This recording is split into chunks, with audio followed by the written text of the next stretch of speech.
Hey, welcome to Tutorial Lore. This video explains trunk seal air leak issues that may occur in the Tesla Model Y and outlines commonly documented factors that can contribute to wind noise or air intrusion around the rear hatch area based on verified technical information. Trunk seal air leaks in the Model Y are typically noticed as wind noise at highway speeds, pressure changes when closing doors, or reduced cabin quietness during driving. Verified service information shows that this concern can vary by production period, body alignment tolerances, and rear hatch seal design, meaning it does not affect every vehicle in the same way. This video explains commonly documented causes and patterns. Some cases can vary by model year, mileage, or prior repairs, so this information may not apply to every vehicle. A certified mechanic or dealership should be consulted for vehicle-specific diagnosis.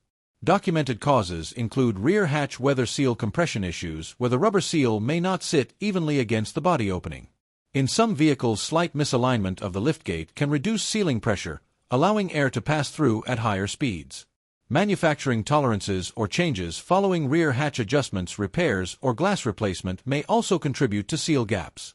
Additional contributing factors may include worn or hardened seal material over time, debris trapped along the seal channel, or improper latch tension that prevents full hatch closure.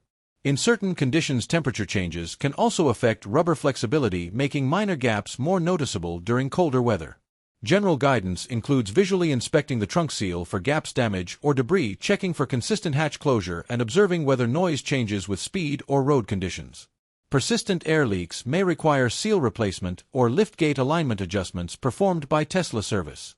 In conclusion, trunk seal air leak issues in the Tesla Model Y can range from minor wind noise to noticeable cabin airflow depending on vehicle build configuration and usage. Not all cases indicate a defect, and behavior can differ across model years and driving conditions. If you do not understand something or have any questions, leave a comment below. This is not a commercial or paid promotion, but an informational video. If you have any copyright concerns or inquiries, refer to description for email.